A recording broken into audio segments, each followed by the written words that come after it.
황정은 에세이. 나는 그런 의견들에서 어찌되든 알바냐 사라져버리라고 말하는 악마마저 느낀다. 세월호 침몰은 진도 앞바다에서 배가 침몰하고 끝난 사건이 아니다. 과거에서 현재로 진도와 안산에서 전국으로 이어지고 연결된 사건이므로 나는 산보하는 길에도 그 기억들을 우리가 다시 만날 수 있어야 한다고 생각하고 있다. 지금을 생각하고 다음을 생각하기 위해서라도 이런 이야기를 하면 너무 정치적이라는 말을 듣곤 한다. 그런데 나는 누가 어떤 이야기를 굳이 너무 정치적이라고 말하며 그저 그 일에 관심을 두지 않겠다는 말로 받아들인다. 다시 말해 누군가가 그건 너무 정치적이라고 말할 때 나는 그 말을 되게 이런 고백으로 듣는다. 나는 그 일을 고민할 필요가 없는 삶을 살고 있다. 그렇습니까?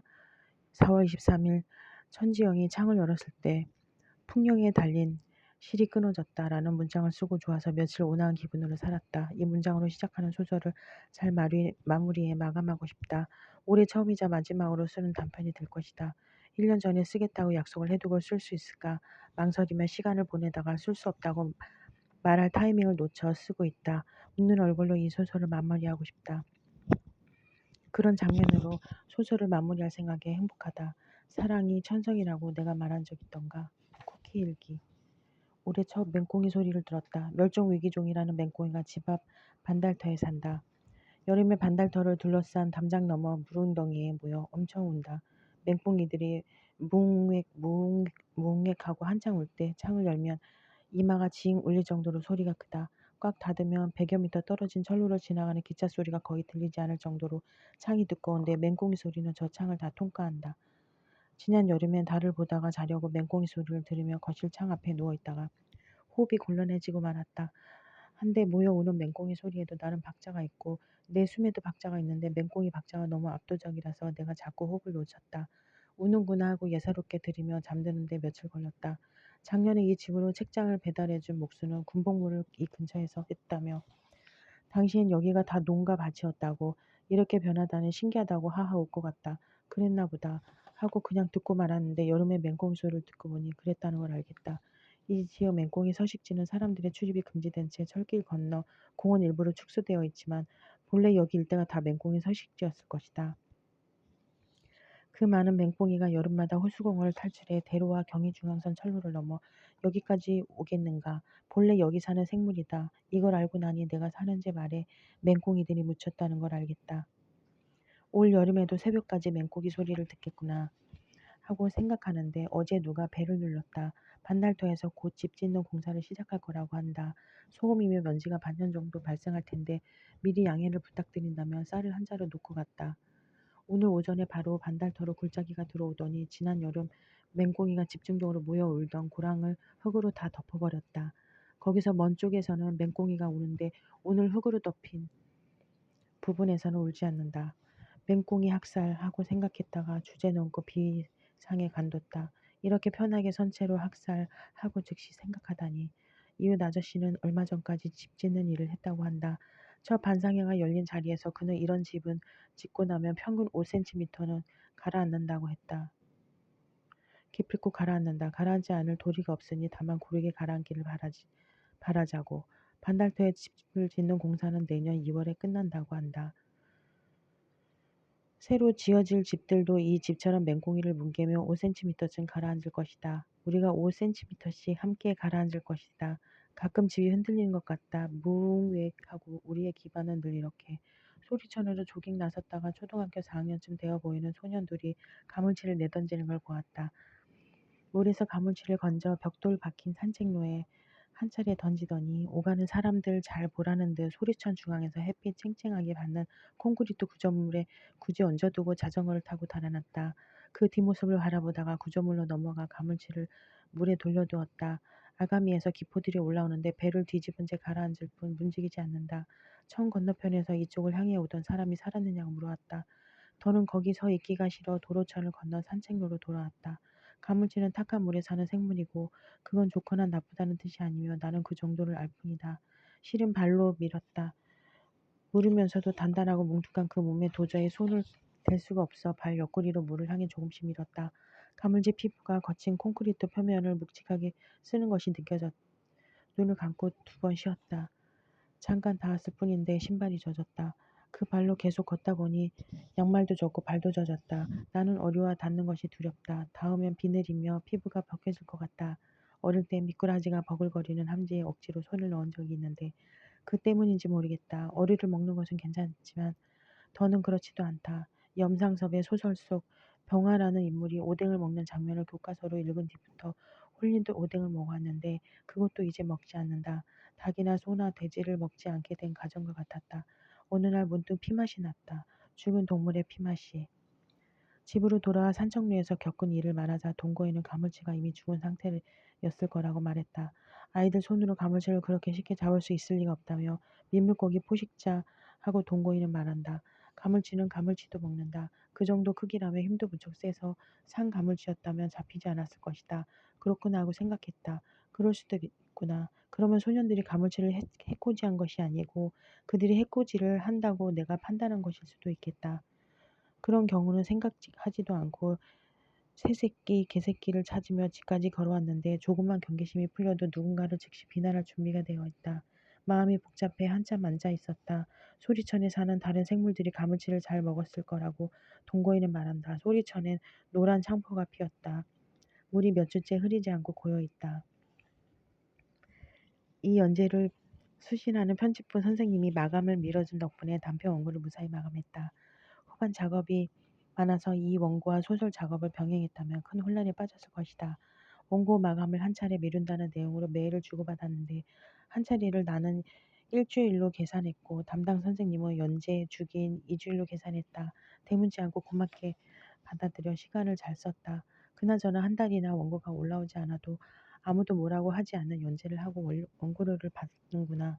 문학이 이래서 살고 이래서 죽는 것 같다는 생각을 잠깐 했다. 그러나 나는 문학이 뭔지 실은 잘 모른다. 그것이 살고 죽는 게 중요한 일인지도 잘 모르겠다. 문학의 존멸은 내 싸움이 아니다. 내가 오늘 무슨 생각을 했는지, 뭔가를 썼는지, 쓸 수 있었는지가 나는 궁금할 뿐이다. 소설을 쓰며 살다 보면 문학이란 하고 묻는 질문을 반드시 만나게 된다. 이미 있는데 하필 왜 있느냐고 물어 멈추게 만드는 질문을 누가 내게 그렇게 물으면 나는 일단 그를 의심한다. 개수작마 하고 실은 생각한다. 그 질문은 생각하느라고 다른 건 아무것도 생각하지 못한 채 읽거나 쓸 수도 없어 사는 걸 그냥 중단하고 싶은 시기를 보낸 적이 있었다. 그래서 나는 그런 것을 내게 묻지 않는다. 그런 질문에 대답하려고 애쓰지 않는다. 그렇게 묻는 이를 만나면 너는 실은 내 원고나 내 싸움엔 아무런 관심도 없으면서 너의 싸움에서 내가 스스로 찾지 못한 대답을 내게서 가져가려는 것뿐이다 하고 생각하며 그를 잘 봐둔다. 장정이 매우 아름다운 전집을 선물 받았다.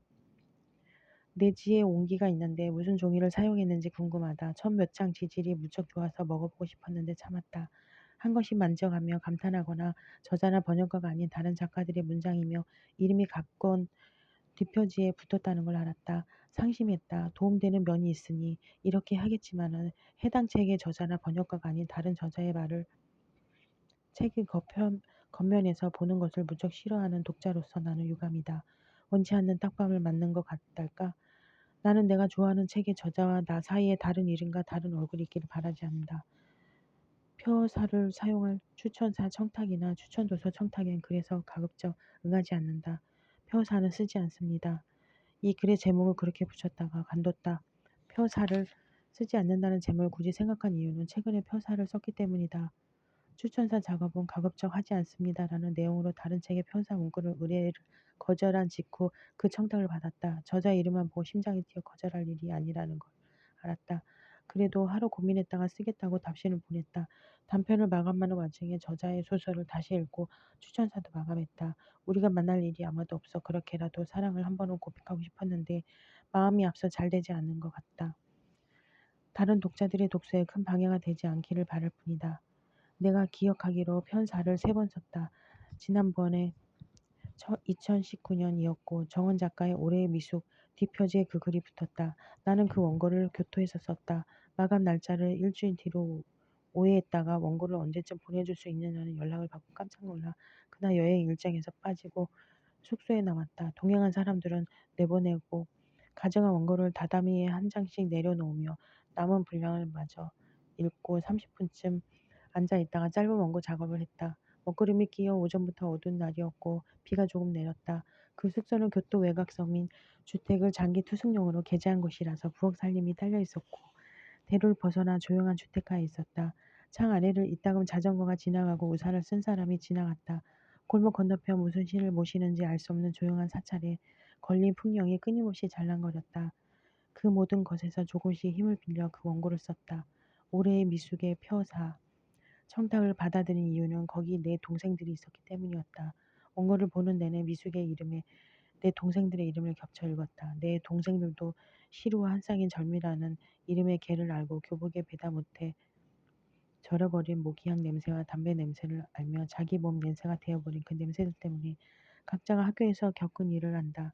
개인으로 분리되지 않는 공간과 그 공간에서 몸이 자라는 일과 자기 연민에서 발생하는 폭력과 황폐한 내면을 고스란히 드러내는 얼굴과 어딘가를 꼬집히는 기분으로 사람들 속에 서는 기분을 말없이 밉상으로 존재하는 기분을 맞으면서도 떠안는 죄책감 같은 것을 안다.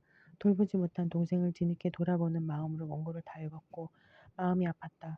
미숙의 이야기를 읽어 다행이다 싶었고 응원하고 싶었다. 표 4는 쓰지 않습니다. 라는 제목으로 내가 하고 싶은 이야기는 실은 다른 것이었다. 내게 표 4를 청탁하는 책들의 공통점을 생각해보고 싶었다. 말하자면 가난과 폭력과 학대와 관련된 이야기들. 누군가 가난하고 가난해서 폭력적이고 가난한 데다 폭력적이고 그로부터 폭력과 학대를 겪어 누군가 손상되는 이야기들. 당신이 이것에 대해 가장 잘 쓸 수 있을 것 같아서라는 내용을 붙이는 청탁도 가끔은 있다. 그런 청탁을 받으면 맞아 하고 나는 생각한다. 내가 잘 쓸 수 있어. 그런데 쓸 수 있는지를 모르겠어. 그런 생각을 저녁 내내 하다가 표 4는 가급적 쓰지 않습니다. 양해 부탁드립니다 하고 답신을 보낸다. 비가 내린다. 저녁으로 먹을 가지를 사오라고 동거인을 내보냈는데 여태 돌아오지 않는다. 채소를 파는 가게가 걸어서 2분 거리에 있는데 그 가게에 오늘 가지가 없나 보다. 그러면 동거인은 경의 중앙선역 앞까지 갔을 것이다. 걸어서 10분 걸리는 역 앞에 식자재 마트가 문을 열었다. 공산품과 식료품을 모두 파는 큰 매장이다. 나는 거기 걸린 망국기가 싫어 가지 않는다. 주거용 건물들이 바로 옆에 있는데 마이크와 스피커를 사용해 요란하게 세일을 홍보하는 것도 싫다. 궁금해서 산책길에 한번 들러본 뒤로는 가지 않았다. 동거인은 아무래도 거기까지 간 것 같다. 비가 내리고 밖이 어두운데 가지가 없으면 그냥 오면 되지. 버섯이 있으니까 버섯이나 다른 걸 먹으면 되지. 동거인과 나는 여행을 늘 같이 다녔고 음식 취향의 변화를 함께 겪어왔다. 우리는 둘 다 가지를 별로 좋아하지 않았는데 여행을 다니면서 좋아하게 되었다. 버섯도 그렇다. 먹어야 하는데 먹고 싶은 것이 아주 없을 때 버섯과 가지를 선택한다. 그렇지 않을 때에도 버섯과 가지를 자주 먹는다. 가지는 어떤 방법으로 조리해서 먹어도 맛있고 버섯도 종류별로 다양하게 맛있으니까 버섯은 정말 맛있지. 먹어본 버섯 중 가장 맛있는 버섯은 포르토벨로 버섯이었다. 서너 해 전에 영국 셰필드를 방문했을 때 처음 먹어보다. 당시 머물던 숙소의 아침 식사 메뉴에 버섯이 있어 버섯을 선택하자 주문을 받으러 온 여성이 버섯을 몇 개 먹겠냐고 물었다. 그런 걸 왜 물을까? 조금 어리둥절한 채로 2개를 먹겠다고 대답했다. 잠시 뒤 앞치마를 두른 여성이 버터에 납작하게 지진 버섯 2개를 접시에 담아 가져왔다. 무척 커서 2개만으로도 접시를 꽉 채웠다. 그걸 먹은 뒤로는 메뉴에 포르토벨로 버섯이 있으면 그걸 먹었다. 영국의 북쪽 도시 던디에서도 먹었다. 던디의 포르토벨로 버섯은 2개의 번 사이에 패티로 들어가 있었는데 번보다 크기가 컸고 전에 먹은 것보다 맛이 좋았다. 동거인과 프랑크푸르트의 시장이나 런던의 버러마켓을 돌아다니다가 포르토벨로 버섯을 보곤 했는데 부엌이 없는 숙소에서 그걸 조리해 먹을 방도가 없어 눈으로 보기만 했다. 한국에서는 그걸 먹을 기회가 없어 아쉽다. 동거인은 포르토벨로 버섯을 먹은 적이 없다. 내가 셰필드와 던디 등으로 포르토벨로 버섯을 먹고 있을 때 동거인은 런던에 혼자 남아 있었다. 동거인은 매일 하이드 파크로 산책을 다녔고 해도 완전히 뜨지 않은 아침에 자기 발치로 다가온 백조를 사진으로 찍어 내게 보냈다. 백조가 있어, 백조가 커, 백조가 풀을 먹어. 그런데 왜 여태 오지 않을까? 내가 모르는 새 돌아왔나 싶어 동거인의 이름을 불러보았고 2번 다시 이렇게 하지 말자고 마음먹었다. 대답이 돌아오지 않는데 이름을 부르는 그런 일은 40분이 넘었다. 급히 우산을 챙겨 현관문을 열고 나가다가 동거인을 만났다. 가까운 가게에 가지가 없어 역 앞까지 다녀왔다고 한다. 비가 와서 조심히 걷다 보니 시간이 걸렸다고 한다. 내가 전화기를 두고 나왔지 뭐야. 우산을 쥔 채 서로 당황하고 말문이 바라보았다. 동거인은 미안하다고 말한다. 주말 화해 농협에서 해당한 모욕 2그루를 사서 심었다. 여름에 꽃을 볼 수 있을까? 줄기가 너무 길고 얇아 파주에 일교차며 바람을 잘 견딜지 모르겠다. 선물로 받은 벵갈 고무 나무와 떡갈나무는 잘 자라고 있습니다. 동거인이 출근하기 전에 그 화분들을 바깥에 내다 놓으면 오후에 내가 그것들을 안으로 들인다. 나무들이 햇빛을 잘 받아 잎색이 진하다. 동거인의 화초들도 잘 버티고 있다. 8종으로 늘었는데 희고 노랗고 빨간 꽃들이 매일 피고 지는데도 잎이며 줄기가 싱싱하다. 좋은 흙을 사용하니까 하고 동거인은 생각하는 것 같다. 저런 배추밭에서 나눠 받은 흙이라서 내가 얼른 보아도 저 흙은 보통이 아니다. 하지만 나는 그보다 동거인의 손에 비결이 있다고 생각한다. 동거인은 쉬는 날마다 모자를 쓰고 베란다로 나가 화단을 돌보고 흙을 섞는다. 동거인은 손이 따뜻해서 반죽을 하면 모두 맛있다. 같은 원리일 거라고 나는 생각한다. 쿠키를 먹는 것처럼 읽을 수 있는 일기를 목적하고 있었다. 내용으로 읽히지 않고 입에서 발음으로 부셔져도 괜찮은 성공했을까? 이렇게 쓰니 좋은데 이제 한 차례 남았다. 누가 보고 있나요? 다음이 마지막입니다. 고사리를 말리려고. 파주로 돌아오는 길에 번개를 보았다. 수평 방향으로 구름을 타고 번지다가 사라졌다. 사람 일로 상심에 캄캄해진 눈앞을 쪼개는 것처럼 그 굵은 빛이 지나갔다. 가족의 질병과 개를 어르듯 나를 부르는 아버지와 느낌표를 가득 채워 넣은 어머니의 메시지와 문제를 제기하는 것이 문제라는 어느 늙은 문인의 답신과 질문에 반년째 회신하지 않고 있는 출판사를 생각했다. 10년이 넘도록 이 업계에서 살아남은 비결이 뭐냐는 질문을 받은 적이 있다. 무리한 질문이라고 생각하면서도 마감이라고 대답했다. 가장 최근에 비슷한 질문에 비위라고 대답했다. 계속 쓰고자 하는 나를 견디기가 어려워 그렇게 대답했다. 지금은 용기라고 대답할 것 같다. 미래엔 늘 그렇게 대답할 것 같다. 이렇게 생각하고 보니 실은 과거에 그것도 다 용기였다는 걸 알았다. 발작 상태는 세상의 본성. 오늘 내가 가지고 다닌 책엔 그런 문장이 있었다. 발작 상태는 세상의 본성, 세 방울의 피, 세 마디 붉은 말, 세상에 관해 선명하게 말하는 것 같으면서도 세상에 관한 아무것도 말하지 않겠다는 선언하는 것 같은 문장들을 어제와 오늘 천천히 읽었다. 여기까지 쓰면서 문장이라는 말을 몇 번 생각했는지 생각했다. 나는 이제 문장이라는 말이 싫다. 문장이라는 말을 하거나 읽거나 생각할 때마다 그걸 멍하게 잡치는 기분이 든다. 문장을 써. 문장이라고 쓰지 말고 문장을 써. 그게 내가 하고 싶은 일이니까. 오늘 내가 만난 의사는 메모지에 숫자들을 적으며 9살 어린이도 요즘은 불면을 호소한다고 말했다. 오늘 내가 만난 약사는 희고 둥근 이것이 항히스타민제냐고 묻는 내게 정말 놀란 것처럼 항히스타민제 그 말을 어떻게 아느냐고 여러 차례 반문했다. 그는 얼마나 자주 그렇게 했을까. 친절하고 천진한 태도로 그가 보는 누군가로 사람을 추격하는 그 일을 그는 얼마나 자주 약국을 나와서야 그런 생각을 했다. 내가 그에게 적절하게 대꾸했는지 모르겠다. 생각이 느려 말해야 할 순간을 늘 놓친다. 저자 증정본을 한 것이만 남기고 모두 버리고 싶다고 생각하며 책꽂이 앞에 한참 서 있었다. 주간될 때마다 20권씩 봤는데 내게는 너무 많다. 거의 고스란히 남아있다. 그중 한 줄을 전에 몰래 버렸는데 동거인이 그 끌어미를 주워 내가 모르는 어딘가로 보냈다. 이 집 어딘가에 돌아와 있는지도 모르겠다. 이 집엔 그런 게 몇 개 있다. 나는 연년세세가 좋다. 파묘로 들어갔다가 다가오는 것들로 나온 것이 좋았고 만듦새도 아름다워서 20권이나 꽂혀 있어도 보기에 괜찮다. 그렇지만 작년 안에 그게 내 마지막 책이 될 거라면 생각을 자주 했다. 더는 소설을 쓰고 싶지 않았다. 연작 원고를 모아 출판사에 보낸 뒤 그 상태가 되었다. 다 사라졌다. 그 즈음 일기에 자주 그렇게 적었다. 다른 말 없이 이를 연속으로 그것만 쓴 날도 있다. 다 사라졌다. 어제는 그 페이지를 열어두고 뭐가 사라졌을까 생각했다. 당시엔 뭐가 사라졌는지는 생각할 수 없을 정도로 탈진해 읽고 쓰는 일이 그중에 특히 쓰는 일이 오로지 견디는 일로 여겨졌다. 쓰는 일이야 대개는 견디는 일이지만 오로지 견딜 뿐이라면 그것을 더는 하고 싶지 않았다. 두려움 때문이었다. 하고 싶은 말에 이어 무명을 쓸 때였다. 원고지 300매 분량을 넘기고도 끝에 이를 조짐이 없어 도대체 이 이야기가 왜 끝나지 않을까 그런 생각을 하며 지내다가 꿈을 꿨다. 밤이 깊었고 방은 동굴 속처럼 어두웠고 달빛 때문인지 환한 장지문 근처 아랫목보다 서늘한 자리에 입은 것도 덮은 것도 없이 사람이 누워 있었다. 나는 그를 보는 눈이었고 그의 마지막 숨을 듣는 귀였고 그의 탄 입술을 드나드는 숨과 까맣게 죽은 피부를 밀어내는 진물의 냄새를 맡는 코였다. 그는 곧 죽을 것 같았는데 계속 숨을 이어갔다. 나는 그 방 가장 안쪽에서 그를 응시하며 그의 고통이 끝나기를 기다렸다. 꿈을 꾸고 일어난 뒤에는 내가 그 방에 다녀왔다고 생각했다. 본 것과 들은 것을 문장으로 전부 써 소설 원고에 붙이고 무명의 코어를 그 문단에 두었다. 그 방을 보고 나온 내가 그런 것처럼 이순일도 거기 잊은 적이 없다는 걸 나는 알았다. 이 이야기가 지금껏 끝에 이르지 못한 것은 이순일이 여태 그 방을 숨겼기 때문이라고 생각했다.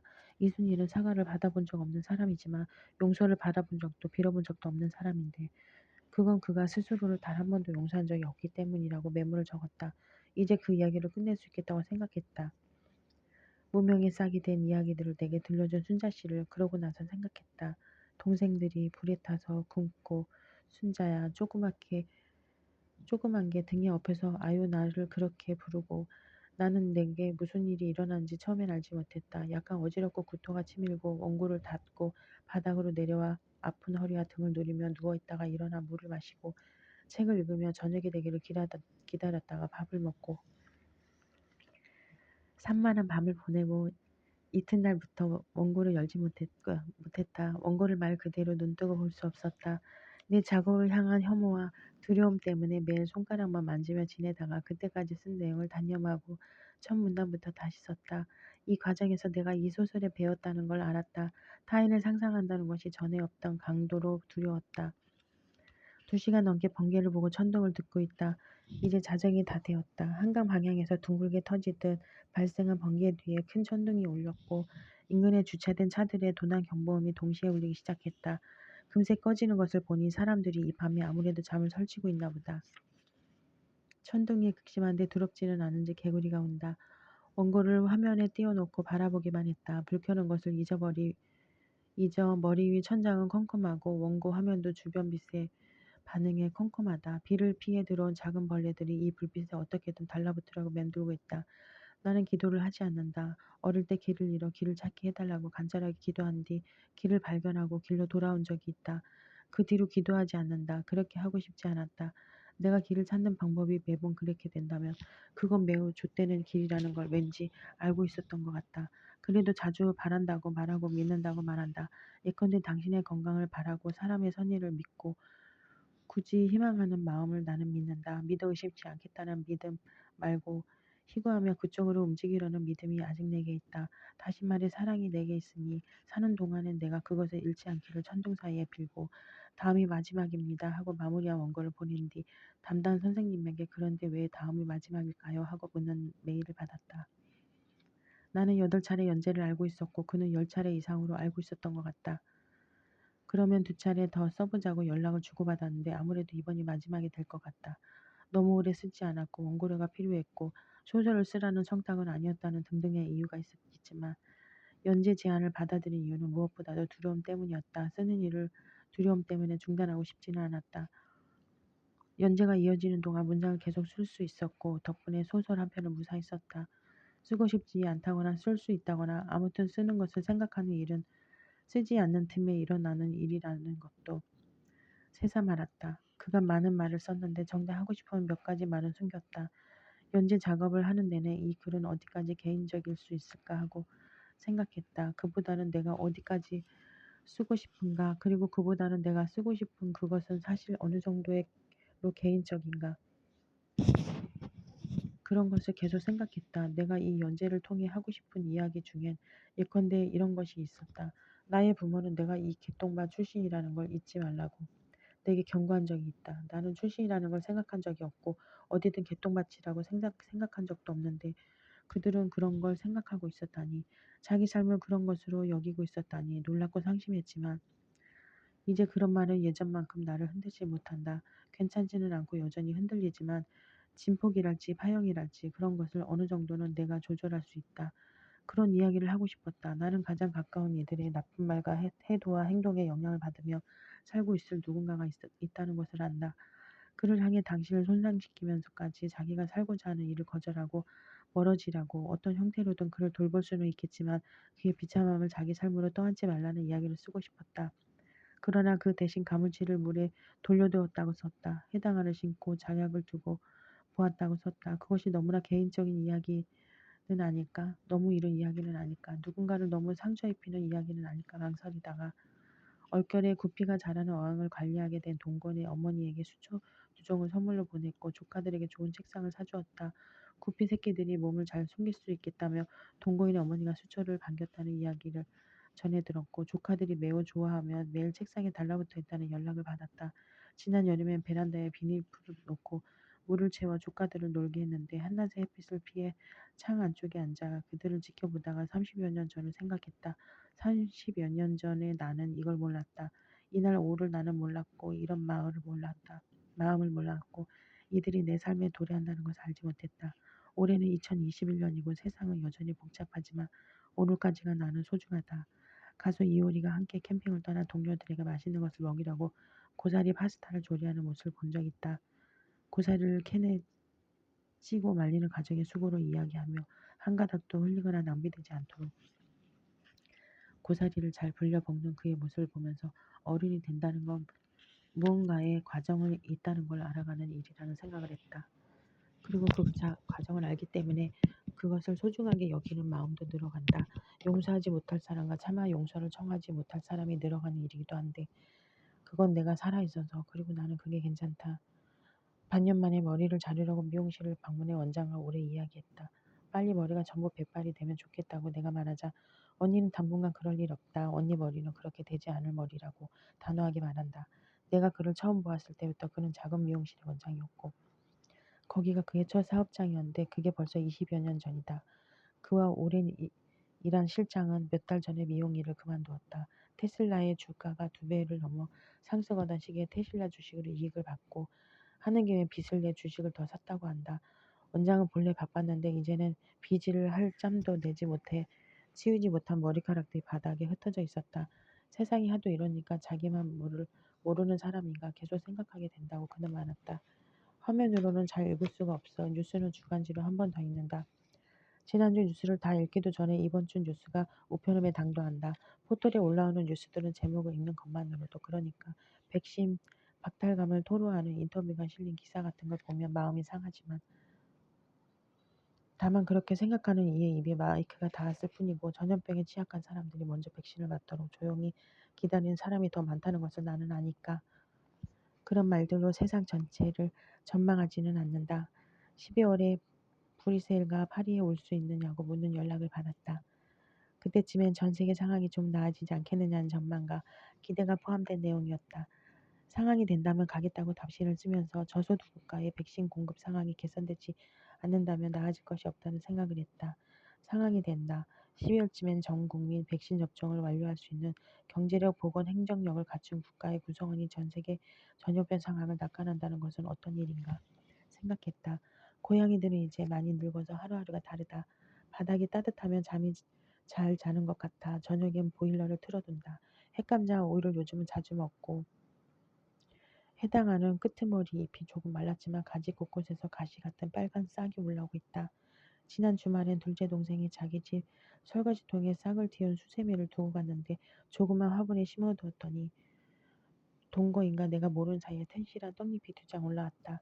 수세미가 쌍둥이 식물이었네 하고 동거인이 동생들에게 소식을 알렸다. 봄 내내 화초들을 심어 화단을 잘 가꾸었는데 보러 오라고 초대할 사람은 없다. 동거인가 나는 그것도 괜찮다.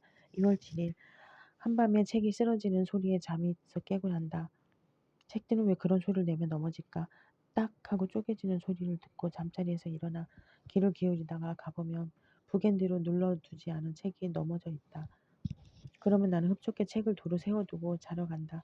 방금 넘어진 책 속에서 무슨 일인가 벌어졌다고 상상하면서. 크리스티앙 보뱅의 책을 다 읽고 데보라 리비의 책으로 넘어왔다. 책을 어떻게 이렇게 아름답게 만들었을까? 이렇게 아름다운 사물을 만들어내는 사람들 때문에 내가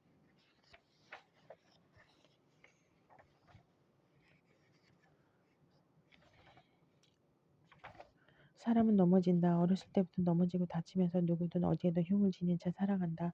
주변 피부보다 약간 짙은 색이거나 빨갛거나 오그라들었거나 부풀어 오돌투돌한 흉 4개도 있다. 왼쪽 얼굴에 2개가 둘 중 나중에 생긴 것은 눈에 잘 띄지도 않아서 내게 문제인 쪽은 늘 첫 번째 입술 위쪽에 세로로 남은 흉이었다. 이것이 피부로 덮인 핏줄 같은 파란색이고 내가 좀 더 어렸을 때에는 이보다 더 짙은 파란색이었다. 나는 12살 때 학교에서 그 상처를 얻었다. 등나무 아래 긴 의자 끝에 서 있다가 뒤에서 누군가 세차게 밀어 바닥으로 떨어졌다. 누군가의 팔이 안겨 양호실로 옮겨지면서 나를 내려다보고 있는 어떤 얼굴들을 보았고 목소리들을 들었다. 나는 그들의 대화를 통해 나를 민 소년이 그들 속에 있고 내가 피를 꽤 흘리고 있으며 내 입이 찢어졌다는 것을 알았다. 어떡할래? 한 소년이 다른 소년에게 묻고 있었다. 너 이제 큰일 났다. 어떻게 책임질래? 내 어머니가 연락을 받고 학교로 찾아왔을 때 나는 상처에 피트성이 반창고를 묻힌 채 양호실에 혼자 남아 있었다. 그들의 조퇴에 병원으로 갔고 무슨 이유에선지 진료실도 아닌 복도에 놓인 침대에 누운 채 둥근 구멍이 뚫린 초록색 보자기를 얼굴에 덮어쓰고 상처를 꿰매는 시술을 받았다. 바늘로 9땀 정도였을 것이다. 마취를 했는지 여부는 기억나지 않았다. 했어도 제대로 되지 않았는지 매번 바늘이 피부를 뚫을 때마다 나는 통증을 느꼈다. 육식조 한 마리가 날카로운 부리로 내 입술 위쪽을 쪼고 짓이기는 것 같았다. 일주일 뒤에 실을 제거하러 다시 병원에 와야 한다고 의사가 말했지만 내 부모는 그 뒤에 병원으로 나를 다시 데려가지 않았다. 검은 실은 내 피부와 엉켜 파란색 흔으로 남았다. 나를 양호실에 데려다 놓은 소년들은 모두 사라져서 누가 나를 떠밀었는지 알 수는 없었다. 나는 가끔 그 소년을 생각한다. 무사히 자랐을까? 어떤 어른이 되었을까? 실수였을까? 의도였을까? 어느 쪽이든 자기와 충돌해 얼굴에 흉을 짓는 채 살게 된 타인에 대해 가끔은 생각할까? 12살 이후로 파란색 흉은 내게 일상이 되었고 나는 그게 싫었다. 싫어서 늘 의식했다. 몸의 각 부위에 무게를 먹인다면 내게는 입술 위쪽이 가장 묵직한 부위였다. 내 파란 흉은 너무 파란색이라서 누구나 그걸 알아보았다. 아이들은 눈살을 찌푸리거나 징그럽다고 말했고 어른들은 내 흉을 흠이라 여기는 태도로 나중에 깔끔하게 고치면 된다고 말하곤 했다. 어른들은 고장나고 흠집난 물건을 보는 것처럼 내 얼굴을 보았는데 나는 내 얼굴이 바로 그러하다고 느꼈다. 흉하고 징그럽고 깔끔하지 못하게 고장난 부분, 모두가 알아볼 수 있는 흠, 최소한 그런 부분이 내 얼굴에 있다고 믿었다. 나는 그걸 피해 거울을 피하고 사람들의 시선을 피하고 어른이든 아이든 내 얼굴을 빤히 쳐다보았다는 이유로 경계하고 원망했다. 또래 아이들의 상대적으로 말쑥해 보이는 얼굴, 그것을 끊임없이 부러워하고 내가 지금 저 얼굴을 가졌다면 어떨까를 상상하며 내 얼굴을 부끄러워하고 그런 얼굴을 가진 나를 혐오했다. 자기 자신에 대한 은밀한 혐오와 수치심, 그것을 그 전부터 가지고 있었지만 이제 파란색 흉으로 내 얼굴은 완전해졌다. 완전히 흠이 난 것이 되고 말았다고 생각했다. 어린 시절에 나는 내가 부디 내가 아니었으면 하는 소원을 품고 자랐다. 오래요정 바람돌이 선물로 가장 받고 싶은 것은 다른 아이의 삶이었다. 지금 내 옆에 있는 아이, 지금 철판 앞에서 큰 동작으로 판소를 지우고 있는 아이, 지금 소리 지르며 복도로 달려나간 아이, 지금 거울을 들여다보며 천연덕스럽게 머리를 빗고 있는 저 아이, 누구든 내가 아닌 다른 누군가의 이상을 하루라도 그 시절 내게 가장 경이로운 타인은 거울 앞에 서서 거울을 똑바로 볼 수 있는 사람이었다. 그렇게 할 수 있다는 것은 어떤 기분일까? 그 삶은 어떤 기분일까? 나는 그게 궁금했고 죽을 때까지 그걸 알 수 없을 거라고 생각했다. 다른 사람의 삶을 바라며 자란 데에 몇 가지 이유들이 복잡하게 얽혀 있었지만 떳떳하지 못한다거나 징그럽다는 생각 때문에 내가 거울과 내 얼굴을 피해 다닌 이유는 한 가지였다. 나는 나를 떳떳하지 못하다고 징그럽다고 여겼다. 록산 게이는 헝거에서 자신의 삶을 비포와 애프터로 나눈 사건에 대해 말한다. 비포와 애프터. 그렇게 나누기는 어렵지만 성인이 되어서도 상당한 기간 동안 내가 나 자신을 인식하는 데 강한 영향을 미친 순간들이 내게도 있다. 이 글을 쓰려고 내 사촌의 나이를 짐작해 보았지만 알 수 없다. 내가 국민학교 5학년이었을 때 그가 이미 고등학생이었으니 나와는 최소 5살에서 7살 정도의 나이 차이가 있을 것이다. 그는 20살쯤에 타국으로 이민을 갔고 그 뒤로 나는 그의 소식을 거의 듣지 못했다. 그가 한국으로 돌아온 적이 있는지 없는지조차 나는 모른다. 어쩌면 한두 번은 돌아온 적이 있고 친척 중 다른 누군가에게는 연락을 했을지도 모르겠다. 어쨌거나 한국을 떠난 이후로 그가 내게 연락한 적은 없다. 그는 한국에 남은 사촌들 사이에서 가장 나이가 많았다. 모두의 오빠 형이었고 우리 중에서 가장 현명한 사람이었으며 대장이었다. 그는 내가 아주 어렸을 때부터 내 몸을 도구 삼아 놀았다. 어른들이 없는 공간에서 놀아주고 돌봐달라고 맡겨준 공간에서 그는 내 몸을 만지고 자기 몸을 내게 만지라고 요구하면서 자신의 충동과 호기심을 만족시켰다. 그런 일은 내가 내게 삽입을 시도한 밤 이후로 중단되었다.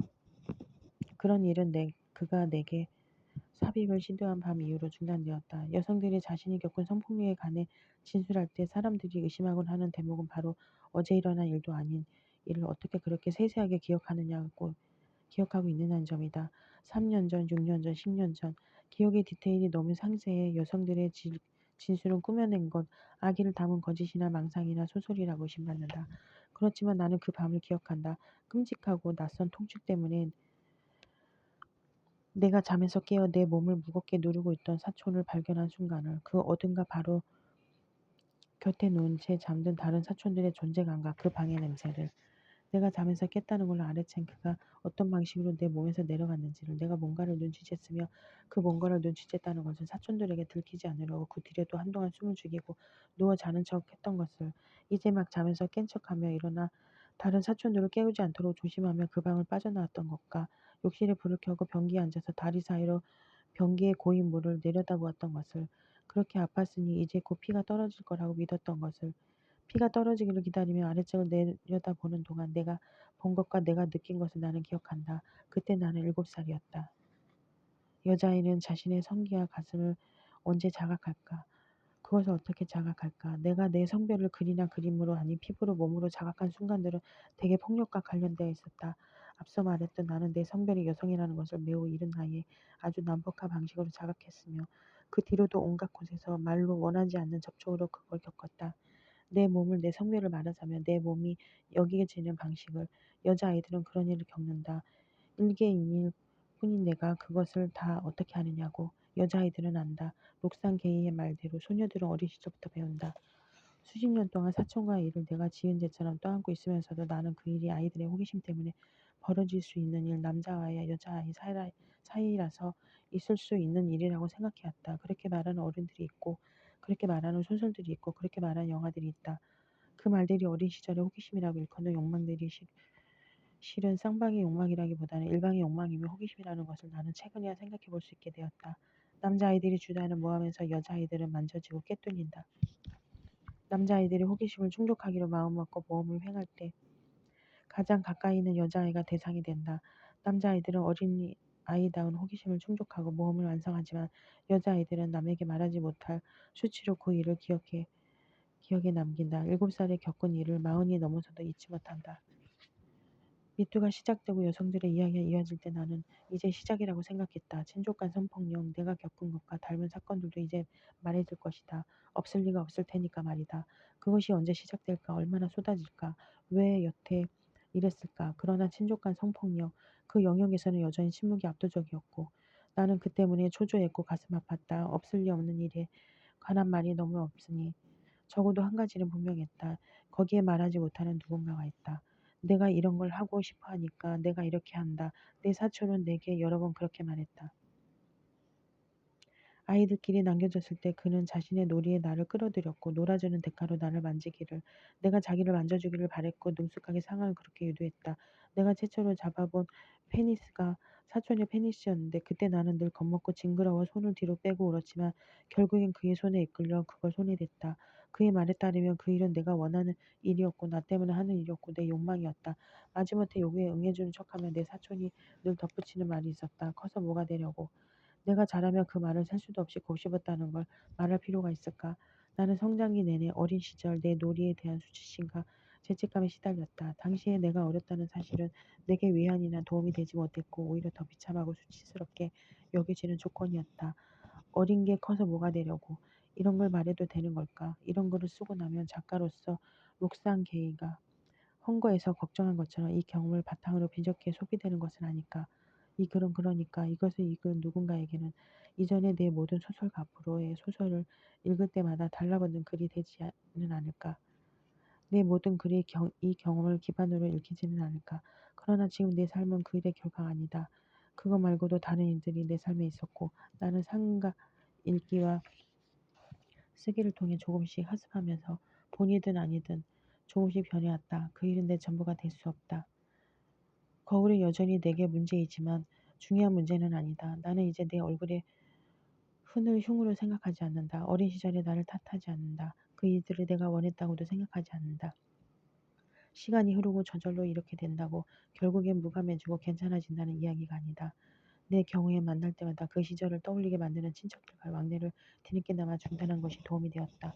내가 겪은 어려움이 그것만은 아니었다는 점도 도움이 되었을 것이다. 내가 커서 바벨을 데드리프트로 하루에 몇 번씩 들었다. 내리는 소설가로 살고 있다는 점도 도움이 되었을 것이다. 내 키보드와 고양이와 만화책을 포함해 내가 여태 읽은 책들과 앞으로 읽을 책들에 대한 기대가 내게 도움이 되었고, 그리고 무엇보다도 록상이가 한거에서 말한 바와 같이 아름다운 체리 파이를 만드는 것, 그런 즐거움을 내가 알며 그 아름다움을 나누고 싶은 사람들과 살아가고 있다는 점, 그것을 내가 운 좋게 알고 있다는 점이 내게 도움이 되었다. 그러나 그 순간을 잊은 적은 없다. 나는 성인이 되고 나서도 한참 뒤에야 그 일을 말할 수 있었다. 어느 순간 문득 말하기 시작했고, 말하고 나서야 나는 내가 그 일을 말하고 싶어 했다는 것을 알았다. 그 일을 얼마나 말하고 싶어 했는가도, 내 사촌, 그가 어떤 삶을 살고 있을지도 나는 있다고 생각한다. 어렸을 때에는 이보다 자주 생각했고, 그보다는 뜸하지만 요즘도 여전히 생각한다. 어떤 집에 살고 있을까? 어떤 직업을 가지고 있을까? 우연히 듣기로는 여성과 결혼했다는데 그녀는 어떤 사람일까?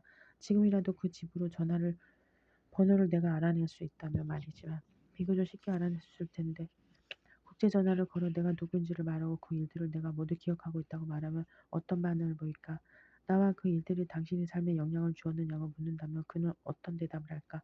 친족간 성폭력을 겪은 당사자에게 고통스러운 점은 현실에서 관계가 끝나지 않는다는 점에서 가해자와 그 주변인들이 곧 내 친척이고 부모 형제다. 가해자와의 관계가 있고 그것이 이어진다. 관계를 단절하기가 어렵고 관계가 단절될까 봐 두렵다. 누구에게도 말하지 않는다. 말할 수 없다. 나는 내가 어렸을 때 겪은 일을 한두 해 전에야 내 부모에게 말할 수 있었다. 친척들과의 관계에서 내가 조금 더 다정해지기를, 조금 더 편하고 친밀하게 굴기를 요구하는 내 집 어른들에게 어렸을 때 내가 그런 일을 겪었으므로 그들은 내게 편한 사람일 수 없다고, 내게 다정을 요구하지 말라고 나는 말했다. 무슨 작정을 한 것도 아니었고 비혼의 바람분에 하도 문득 나온 말이었지만 즉시 대화는 끝났고 그 뒤로 우리가 서로 그 일에 관해 말한 적은 없다. 어른들의 침묵을 씁쓸하게 목격하면서 나는 조금 안도했던 것 같다. 다행이다. 지금 말해서 어렸을 때 말하고 이런 반응을 접했다면 견디지 못했을 것이다. 룩상계의 헌고에 관해서는 거의 아무것도 말하지 않는 이 글은 헌고 그것을 읽었기 때문에 쓸 수 있었다. 그 말들을 잃어버렸기 때문에 말하자면 이것은 어떤 책에 대한 리뷰라기보다는 어떤 말에 대한 반응이자 응답일 것이다. 헌거에 관해 뭔가를 쓴다면 그렇게 쓸 수밖에 없다고 생각했기 때문에 처음부터 청탁을 거절하고 싶었다. 헌거는 추천사를 쓴 정희진 선생님의 말 그대로 자서이며 어떤 종류의 자서를 응답할 수밖에 없다. 그것을 감당할 수 없다는 내용으로 답시를 쓰다가 무슨 생각에선지 무심코 뒤적인 채 그 책에서 그 말을 읽지 않았다면 나는 이 글을 쓰지 않았을 것이다. 내 잘못이 아니라는 것을 알았다면. 어떤 사람들에겐 결코 심상할 수 없고 평범할 수 없으며 지나가는 말이 될 수 없는 말. 그 말을 읽은 덕분에 나는 이 글을 썼다. 그리고 굳이 이 말을 하고 싶어서 그 수치심은 당신의 몫이 아니라고, 당신의 잘못이 아니라고, 아니라고, 당신의 잘못이 아니라고. 7월 1일 삭제, 7월 4일 삭제, 7월 12일 쓰지 못한 답신을 생각하고 있다. 2018년 봄에 책 한 권을 읽고 리뷰를 써달라는 청탁을 받고 흔을 썼는데 원고를 마감하자마자 메일을 한 통 받았다. 내게 원고를 청독한 사람이 보낸 편지였다. 원고를 바로 읽어주었다는 것만으로도 기뻤지만 바로 답신하지는 못했다. 해야 할 일을 적은 목록에 답신이라고 적어놓고 해야 할 일로 계속 미루며 해를 넘겼다. 당신을 많이 생각했다는 답신을 쓰고 싶었는데 쓰려고 마음먹을 때마다 말이 넘쳐 쓸 수 없었다. 왜 내게 그 원고를 청탁했는지, 그게 내게 어떤 작업인지를 짐작하고 있는지, 나는 그런 게 궁금해서 청탁을 받은 직후부터 원고를 쓰는 내내 당신을 많이 생각했다고 답신하고 싶었다. 그렇게 계속 당신을 생각했기 때문에 그 원고를 쓸 수 있었다고. 가장 하고 싶은 말은 고맙다는 인사였다. 그 이야기를 쓰는 동안 나는 내가 겪은 일이 나를 먹어치우지 않도록 생각을 가다듬을 수 있었다. 그게 실은 내게 필요한 일이었다는 걸 그 원고를 쓰며 알았다. 그런 것을 간단하게 적을 방법이 없어 늘 다음으로 미루고 있다. 3년째 답신하지 못했다. 나는 큰 고모를 닮았다. 중학교 졸업을 앞둔 겨울에 그걸 알았다. 큰 고모는 내가 아주 어릴 적에 가족과 함께 미국으로 이민을 갔다. 다른 고모들에게 듣기로는 이민을 그가 몹시 원했다고 한다. 그 집안 장남과 차남이 남동생들이 빈번한 사업 시도와 실패에 더는 말려들 수 없다는 결정을 했기 때문일 거라고 나는 생각하고 있는데 그러하냐고 물은 적은 없어. 사실은 어땠는지 모르겠다. 1991년 큰고모가 이민을 강행한 뒤 처음으로 한국을 다녀간 해였다. 큰고모가 한국에 왔다는 연락을 받고 그를 만나러 가서 나는 나와 똑같이 생긴 사람을 보았다. 나를 보자마자 일어나서 울기 시작한 그에게 안긴 채 나는 어쩔 줄 몰랐다. 세상에 이 정도로 나와 닮은 얼굴이 있다는 걸 어떻게 받아들이고 어떻게 생각해야 할지 알 수 없었다. 미래에서 온 나와 포옹하고 있는 것 같기도 했다. 큰 고모는 그날 공항시장 입구에 있던 헌트 매장으로 나를 데려가 소매와 목깃에 코듀로이를 댄 겨울 코트를 두 벌 사주었다. 한 번은 내가 입고 다른 한 번은 동생이 입었다. 처음엔 내 몸이 너무 커서 담요를 덮어 쓴 것 같은 모양으로 코트를 입고 다녔는데 해가 갈수록 소매가 짧아져 더는 입을 수 없게 되었다. 내가 국민학교와 중학교를 다닐 때 우리 가족은 발신인란에 스프링필드 주소지가 적힌 편지를 받곤 했다. 딱히 우리 중 누군가를 향한 용건이 적혀 있지는 않았고 미국 남동부 도시에서의 생활을 짧게 기록한 일기 같은 것이었다. 잘 지냈냐고 묻고 여기선 잘 지내고 있다는 문장들로 시작하는 안부. 발신인은 대개 큰 고모의 자식인 딸과 아들이었고 그들이 부모의 말을 받아 적거나 본인들의 안부를 편지에 적어 보낸다.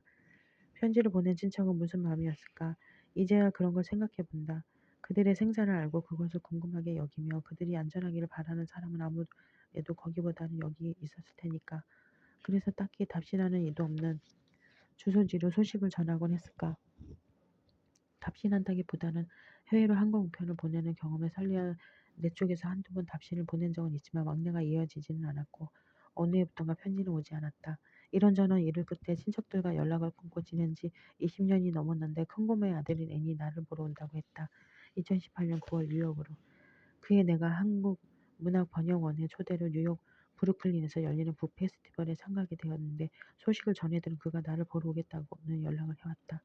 내가 너무 어릴 때 그가 부모를 따라 이민을 가는 바람에 내게는 그와 관련된 기억이 많지 않았다. 큰고모 가족을 따라 줄줄이 이민을 간 친척들과 한국에 남은 친척들이 돈이나 도움을 청할 때마다 그가 어떻게든 도왔으며 그렇게 큰고모가 한국에서 한 일을 젊을 때부터 그가 미국에서 했다는 소식 정도를 들어 알 뿐이었다. 듣기로는 좋은 직장을 다니다가 은퇴했고 모국 정치 상황에 보수적인 견해를 가지고 있다고 했다. 나는 그를 25년 전 한국에서 마지막으로 보았다. 그때 나는 걷지 못해 업혀 다닐 정도로 건강이 좋지 않았다. 몸무게가 30kg대로 내려갔고 깨어있을 힘이 없어 하루 중 대부분을 잠을 자며 지냈다. 나의 부모는 내 상태가 악화되어도 병원에 데려가 엄두를 내지 않았다. 당신들도 자기 몸 상태를 돌보지 못하는 상황이었다. 당시 우리 가족에 의료보험이 없었다는 점도 그들을 크게 위축시켰을 것이다. 그 대신 이라고 생각했는지 아버지는 자주 나를 식당으로 데려가 고기를 먹이려고 했고 그게 내게 큰 고역이었다. 아버지가 고기쌈을 싸서 내 입에 넣어주면 나는 그걸 물고 있다가 몰래 뱉었다. 음식을 씹을 힘이 없었고 뭘 입에 넣고 있으면 턱이 무겁고 아파 구토가 났다. 애니 고기를 사겠다며 아버지가 나를 당시 살던 집 근처로 불러냈을 때 그래서 나는 싫었다. 어차피 먹지 못할 음식을 먹으러 거기까지 나가야 한다니 생각만으로도 고단했지만 먼 데서 온 친척을 마지막으로 만난다고 생각하며 약속 장소로 갔다. 애니 먼저 기다리고 있었다. 어릴 때 얼굴을 얼마나 간직하고 있어서인지 나는 그와 마주 앉는 게 어색하거나 불편하지는 않았다. 다만 몸을 가누기가 어려워서 아버지와 그가 대화를 나누는 중에 자주 엎드렸고 손이 떨려 젓가락질을 단념하곤 했다. 애는 내가 어떻게 보인다거나 걱정이 된다고 말하지 않았다. 그냥 가만히 나를 보았다. 가슴 아파하고 있다는 걸 알 수 있었다. 아픈 외사촌을 보느라고 식사를 제대로 하지 못하는 그를 보면서 다정하고 마음이 여린 사람이구나 하고 나는 생각했다. 그날의 기억 때문이라도 그를 딱히 만나기 싫은 사람이라고 생각한 적이 없는데 만나러 온다는 소식을 듣자마자 그것 때문에라도 뉴욕행을 취소하고 싶었다. 지도를 들여다보며 그가 산다는 도시와 뉴욕 간 거리를 쟀다. 너무 머니까 무리해서 오지 말라는 메시지를 전하자 미국에서 그 정도 거리는 먼 거리가 아니라는 답신이 돌아왔다. 체류 기간이 짧고 행사가 많고 일행이 있어 느긋하게 만나기가 어려울 것 같다는 등 완곡하게 거절을 했는데도 그는 괜찮다고 만나러 오겠다고 했다. 나는 그를 만날 수가 없어서 아무래도 만나기가 어렵다. 만날 수 없다는 답신을 전했고 그걸로 그와 나의 연락은 다시 끊어졌다. 기어코 그렇게 거절했으면서 맨하튼과 퀸즈 둥지에서 행사가 있을 때마다 나는 그를 찾았다. 그가 와 있을지도 모른다고 생각하며 객석에 앉은 사람들 얼굴을 유심히 보았다. 행사 하나가 끝날 때마다 진이 빠지고 기분이 가라앉아서 기운을 내기 위해서라도 저녁마다 산보를 나서야 했다. 기구를 앞둔 마지막 밤에 숙소로 돌아와서야 나는 내가 너무 젊은 얼굴을 찾고 있었다는 걸 알았다. 애는 이미 60대인데 나는 내내 20여 년 전 본 그의 얼굴을 떠올리며 그를 찾았던 것이다. 해외 일정이 있을 땐 따로 숙소와 교통편을 잡아 부르면서 한 달 정도 더 머물다 오곤 하는데 그해 뉴욕에서는 일정을 마친 뒤 바로 귀국해 항공기를 탔다. 항공기가 JFK 공항 활주로를 달리다가 마침내 떠올랐을 때 두 발이 그 땅에서 떨어져 날아올랐다는 것을 느낀 순간부터 눈물이 났다. 슬퍼서가 아니고 긴장이 풀려서였다. 마음이 빈 것 같았는데 눈물이 그치지를 않아서 내가 그 정도로 긴장하고 있었다는 것도 그때 알았다. 애는 내가 만나고 싶어 하지 않는다는 것을 알아챘을 것이다. 서운했을까? 이제 60대인데 누가 보아도 노인의 모습을 하고 있을까? 백발일까? 그는 이제 어떤 사람일까? 수십 년을 미국에서 젊었을 때부터 가난하고 대책 없는 가족을 거느리 가장 노릇을 하면서 대체 어떻게 살아왔을까? 뒤늦게 그런 걸 생각했지만 끝내 그를 만나지 않았다는 내 깊이 안도했다. 그를 정말 만나고 싶지 않았기 때문이 아니었다. 말하고 싶었기 때문이었다. 그를 보자마자 내가 그 이야기를 할 거라는 걸 나는 알고 있었다. 여전히 그의 이수로 가족으로 그나라에 살고 있으며 그의 외사촌 동생이기도 한 내 사촌이 어린 내게 저지른 일을 그 이야기를 내가 할 것 같았고 나는 그에게 그렇게 하기가 싫었다. 그럴 기회가 없어서 다행이라고 생각했다. 흔은 내가 애에게 말하지 못한 그 일을 기록한 산문이고 그에게 말하지 못한 것과 같은 이유로 나는 흔을 산문집에 실을지 말지 망설였다. 사람들을 다치게 하고 싶지 않았다. 내가 왜 이것을 말하고 싶어 하는지를 거듭 고민하고 말하고자 하는 내 욕망 자체를 의심했다. 하지만 내가 무엇을 고민하고 어떻게 의심하든 흔한 산문집에 실릴 것이다. 오해가 생길 수도 있는 두 문장을 제외하고는 수정없이 잡지에 게재된 그대로 두었다. 다시 읽으니 여러모로 부족하지만 이제는 손을 댈 수 없다. 그런 원고들이 있다. 8월 7일 대퇴근 막장근을 다쳤다. 3km를 6분대로 달리고도 별로 벅차지 않고 더 빠르게 달릴 수도 있을 것 같다. 하하 하고 그 속도를 높였다가 투둑 터지는 소리를 들었다. 움직일 수가 없어 한동안 땀 흘리며 서 있었다. 이미 3km를 달렸고 거기서 집으로 돌아가려면 다시 3km를 가야 하는데 제대로 걸을 수가 없어. 1시간 걸려 돌아왔다. 통증 때문에 토할 지경이라 병원을 찾아갔더니 당분간 운동을 쉬라고 한다. 운동을 완전히 중단할 수는 없고 그러면 슬로 버피를 해도 괜찮겠느냐고 묻자 그게 뭐냐고 의사가 반문했다. 그게 뭐냐면 하고 정형외과 진료실에서 슬로 버피를 한 차례 해보았고 하지 말란 대답을 들었다. 스트레칭을 꾸준히 해서 어제는 오랜만에 달리러 나가 4km를 달렸다. 더위가 지독해 수세미와 제라늄 잎이 탔다. 동거인은 자꾸 집 안에서 사라진다. 소설 한 편을 써야겠다고 생각했다. 작가의 말 어떤 날들의 기록이고 어떤 사람의 사사로운 기록이기도 해서 그것이 궁금하지 않은 독자들이 잘 피해갈 수 있도록 일기라는 제목을 붙여보았습니다. 다시는 쓰지 않을 글과 몇 번이고 고쳐 쓸 글 속에 하지 못하는 말을 숨기거나 하면서 그래도 여기 실린 글을 쓰는 내내 즐거웠습니다. 문학을 주어로 두지 않고 목적으로 두고 살아온 지난 시간 동안 문학을 나는 늘 좋아했고 그것이 내게는 늘 최선이었습니다. 창미의 황혜숙 선생님의 설득으로 산문을 쓸 용기를 낼 수 있었고 이진혁 선생님의 편지가 조언으로 연재를 이어갈 수 있었으며 동거인의 솜씨와 동생들의 질문과 한국화훼농협의 식물들 덕분에 연재를 무사히 마칠 수 있었습니다. 원고를 돌아보는 과정에서 특히 이진혁 선생님이 많은 것을 같이 고민해 주었습니다. 고맙습니다. 롤링페이퍼에 응원 메시지를 남겨준 분들에게도 감사 인사를 전합니다. 사랑한다고 말할 수 있는 그 마음들을 나도 사랑합니다. 다들 평안하시기를.